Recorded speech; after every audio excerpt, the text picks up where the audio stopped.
संभल के सीईओ साहब ने ये जो बयान दिया है, तो सबसे पहले मैं उनको ये बताना चाहता हूँ, मजहब नहीं सिखाता आपस में बैर रखना, हिंदी हैं हम वतन हैं ये गुल सिता हमारा। सबको लगे ना लगे कि वो आने वाले वक्त में चुनाव ही लड़ेंगे। वो बयान शायद मैंने सुना है, क्लियर नहीं, 2017 का बयान है वो। ये बयान 52 जुमे वाला बयान महाराज जी भी कह चुके हैं। ये मुद्दे उठाए क्यों जा रहे हैं, मुद्दे उठाए क्यों जा रहे हैं?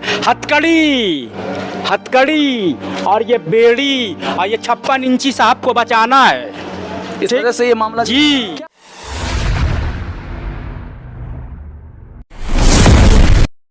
क्या संभल को राजनीतिक प्रयोजन बनाने की कोशिश की जा रही है? क्या 2027 की पृष्ठभूमि जो है वो संभल को बनाने की कोशिश की जा रही है? सीईओ संभल अनुज चौधरी का होली को लेकर एक बयान आता है जिसमें वो कहते हैं कि 52 जुमा साल भर में होता है और एक होली का दिन होता है, जिसको ऐतराज हो वो घर से बाहर ना निकले।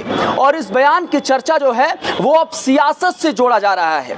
इस पूरे विषय पर बात रखने के लिए हमारे साथ कुछ मुस्लिम भाई हैं जो इस विषय पर अपनी राय रखेंगे और इस समझने की कोशिश हम करते हैं कि ये जो बयान है उसको किस तरीके से, किस नज़रिए से देखते हैं, और होली के दिन जिस तरीके से ये बयान को तोड़ने और मरोड़ने की कोशिश की जा रही है उस पर भी एक पक्ष रखने की कोशिश करवाएंगे। बाकी यह भी एक बार आपको जानकारी देने की कोशिश करेंगे कि प्रशासनिक अधिकारी होते हुए भी अनुज चौधरी का ये दुस्साहस कैसे हुआ, किसके सह पर वो इस तरीके की बयानबाजी कर रहे हैं, ये भी एक बड़ी बात है। सबसे पहले तो ये जानने की कोशिश करना चाहेंगे कि अनुज चौधरी का जिस तरीके से बयान आया है और पिछले कई महीनों से संभल जिस तरीके से संवेदनशील नजर आ रहा है, क्या कुछ कहेंगे उस बयान को लेकर? देखिए, सबसे पहली बात तो संभल में जो कल शायद सीईओ साहब का जो बयान आया है वो ये दर्शाता है कि 2 महीना पहले जो भी संभल में घटना हुई है उससे प्रशासन की कितनी अहम भूमिका रही होगी, वो कल के बयान से दर्शाता है। आप वर्दी पहन करके ऐसा बयान दे दें, ये आपसे उम्मीद कतई नहीं की जा सकती है। आप रक्षक हैं, आप संविधान की शपथ लेते हैं, आप संविधान के हिसाब से चलाएंगे प्रदेश को, अपने शहर को, अपने क्षेत्र को, और आप ऐसा बयान दे करके आपस में सौहार्द बनाने की जगह बिगाड़ने की बात कर रहे हैं। मैंने न्यूज़ पढ़ी अभी किसी के माध्यम से देखा कि लखनऊ में भी मीटिंग हुई है पीस की, तो उसमें लोगों ने कहा है कि हम अपना जुलूस 12:30 बजे तक ख़त्म कर लेंगे, जो कि 1-1:30 बजे ख़त्म होता था, और जुमे की नमाज जो 12-12:30 बजे होती थी हम 2 बजे पढ़ेंगे। यहाँ पे बताइए सौहार्द बनाने की बात हो रही है। वही संभल में इस तरह के बयान आ रहे हैं जहाँ पे सीईओ साहब ये कहते हुए नजर आ रहे हैं। सीईओ साहब, मुझे अपना पर्सनल लगता है, सीईओ साहब को लगे ना लगे कि वो आने वाले वक्त में चुनाव ही लड़ेंगे। वो क्लियर कर दिया उन्होंने। इससे पहले की घटना उन्होंने देखा गया मैंने, और जो कल की घटना देखा गया उससे क्लियर हो गया है कि वो विधानसभा में चुनाव लड़ के पहुँचना चाहते हैं। और मैं भी उनसे कहना चाहता हूँ, अगर उनकी राजनीति में जरी से भी इंटरेस्टेड है, जरी से भी मनसा है, तो वो वर्दी उतार करके अपने कुर्ते पजामे, प्रशासनिक कार्यभार छोड़ दें। बिल्कुल, आप छोड़ करके, आपके ऊपर एक जिम्मेदारी होती है, प्रशासन के ऊपर शहर का अमन चैन बनाने की जिम्मेदारी होती है, और उस जिम्मेदारी को छोड़ करके आप माहौल ख़राब करने की बात करें, जबकि जान संभल में कितना ज़्यादा संवेदनशील मामला चल रहा है पिछले कई महीनों से, क्या क्या कुर्बानियाँ संभल ने दी और अभी तक क्या क्या चल रहा है, उसको छोड़ करके आप माहौल और ख़राब करने की माहौल बात कर रहे हैं। उसके पीछे की कारण को जानना चाहिए। जो प्रशासन के आला अधिकारी हैं, जो सरकार में बैठे हुए लोग हैं, खास करके महाराज जी से कहना चाहता हूँ, ये बयान शायद मैंने सुना है, क्लियर नहीं, 2017 का बयान है वो। ये बयान 52 जुमे वाला बयान महाराज जी भी कह चुके हैं, और आज वो बयान को 8 साल बाद जी के पच्चीनों में अब चढ़ने की कोशिश, आप सोचिए 8 साल के बाद उसी बयान को, महाराज जी के बयान को रिपीट किया गया है एक सीईओ के द्वारा। ये दुर्भाग्य है, देश का दुर्भाग्य है। लोगों से बात कर लेते हैं, आगे आ जाइए। क्या शुभ नाम पड़ेगा आपका? हमारा नाम मिराज अहमद है। मिराज जी, एक बात बताइए कि प्रशासनिक सेवा देते हुए राजनीतिक बयानबाजी कहां तक सही आपको लगती है? क्या संभल को पृष्ठभूमि बनाया जा रहा है राजनीति का 2027 के दृष्टिगत? ये जो संभल के सीईओ साहब ने ये जो बयान दिया है, तो सबसे पहले मैं उनको ये बताना चाहता हूँ, मजहब नहीं सिखाता आपस में बैर रखना, हिंदी हैं हम वतन हैं ये गुल सिता हमारा। ये चीज़ को ध्यान रखिएगा। और किसके इशारे पे इन्होंने इस लैंग्वेज को इस्तेमाल किया हुआ है? क्या ये संविधान की शपथ लेकर आए हैं या संघ की शपथ लेकर ये कार्यरत हैं वहाँ पर? अगर इनको चुनाव ही लड़ना है तो ये वर्दी उतार कर और सफ़ेद चोला पहनकर मुकाबले में उतरे, ना कि बयानबाजी करके शॉर्टकट से जो है एमपी और एमएलए बनने की ये चेष्टा करें। संभल इतना संवेदनशील इलाका है। और एक चीज़ मैं आप लोगों को बताना चाहता हूँ, ये मुद्दे उठाए क्यों जा रहे हैं, मुद्दे उठाए क्यों जा रहे हैं? हथकड़ी और ये बेड़ी और ये 56 इंची साहब को बचाना है। इस वजह से ये मामला जी, ताकि आम आवाम इनसे कोई सवाल ना पूछे कि अमेरिका जो 100% टैरिफ लगा रहा है, you think what is 100%? If America puts 100% tariff on India, हम और बेरोजगार हो जाएंगे, हमारा एक भी प्रोडक्ट नहीं बिकेगा।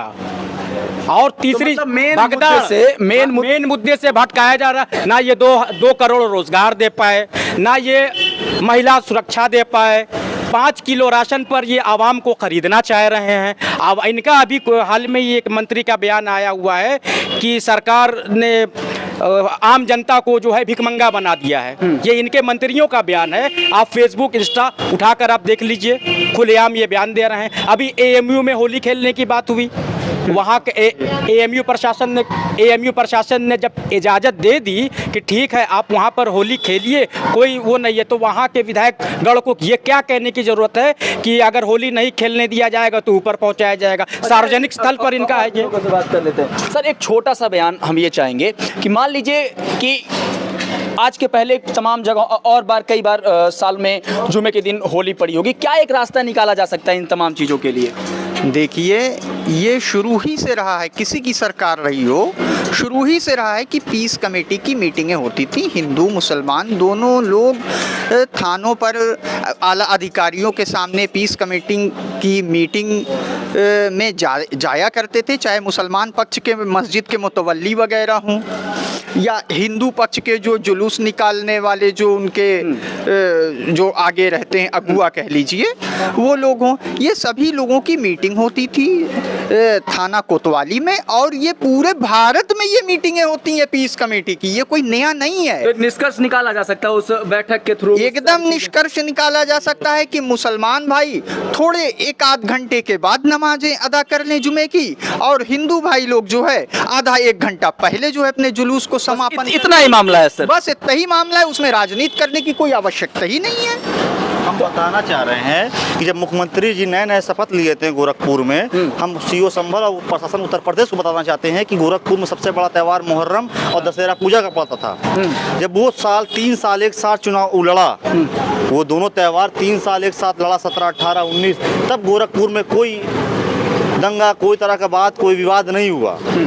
तो शांति बनाए रखने का काम प्रशासन का होता है, बयान देने का काम प्रशासन का नहीं, नेता का होता है। वो नेता वाला काम कर रहे हैं। शांति व्यवस्था बनाए रखने का काम प्रशासन का होता है, लेकिन जब प्रशासन इस तरीके की बयानबाजी करेगी तो इससे जो है उस समाज में क्या असर पड़ने वाला है? तो समाज को देख लीजिए, समाज खाली हाथ बैठा है। महंगाई की जगह आप मुगलों की बात कर रहे हैं, रोजगार की जगह आप दंगों की बात कर रहे हैं। आपके पास मुद्दा है ही नहीं बात करने का। आप आम जन को हिंदू मुस्लिम लड़ा के राज करने वाली बात शुरू से करते चला, और उसी पे आपकी पार्टी और आपकी राजनीति टिकी हुई है, पहली बात। दूसरी बात है, सीओ संभल से लगाए उत्तर प्रदेश की प्रशासन जान ले इस बात को। उत्तर प्रदेश का नौजवान पढ़ा लिखा विरोध, चाहे वो हिंदू चाहे मुसलमान, सब जान चुका है। और आने वाले वक्तों में 24 के चुनाव में भी इनको इसका नतीजा मिला। जो इनकी नकारात्मक राजनीति है, सोच है, जो 36 सीटों से 72 का आंकड़ा दिखाने वाली 34 सीटों पर सिमट गई, और आने वाले वक्त में 27 के चुनाव तक देखिएगा इनकी दुकान बंद हो जाएगी। हिंदू मुस्लिम करने की कोशिश 27 तक की जा रही है, इस तरीके का पूरा एक अनावरण बनाने की कोशिश की जा रही है। तू हिंदू बनेगा ना मुसलमान बनेगा, तू हिंदू बनेगा ना मुसलमान बनेगा, इंसान की औलाद है इंसान बनेगा। ठीक, पहली चीज तो ये समझ लीजिए, किसी हिंदू का किसी मुसलमान से अगर आप आम पब्लिक में आप देखिए तो कोई झगड़ा नहीं है।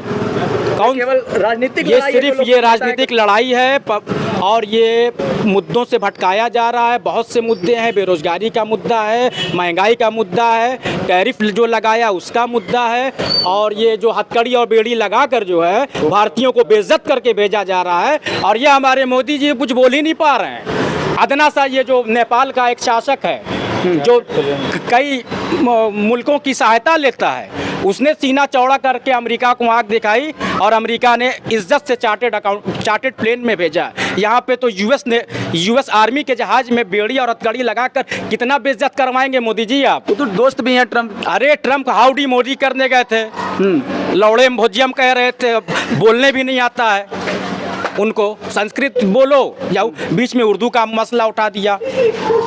बीच में उर्दू का मसला उठा दिए है, तो बोलो संस्कृत भैया, हम लोग को भी सिखाओ संस्कृत, हम लोग भी बोले तमेव माता चा पिता तमेव तमेव बंधुचा सखा तमेव, और ये बोले।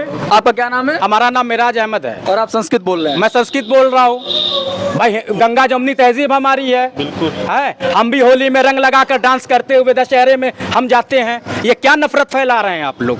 हम लोगों में कोई नफरत नहीं है, ध्यान रखिएगा। हिंदू और मुसलमान सब एक है, काहे लड़ा रहे हैं? ठीक है, तो ये जानने की कोशिश कर रहे थे कि सीओ संभल अनुज चौधरी का जो बयान है वो मुस्लिम कम्युनिटी पर कितना असर डाल रहा है। रमजान का महीना चल रहा है और इस दौरान सीओ संभल का ये बयान कहीं ना कहीं राजनीतिक दृष्टिगत और सियासी दृष्टिगत एक बहुत बड़ा सियासी संदेश देने की कोशिश कर रहा है। इस बयान पर आपका क्या नजरिया, अपनी प्रतिक्रिया दीजिएगा। बने रहें बेधड़क खबर के साथ।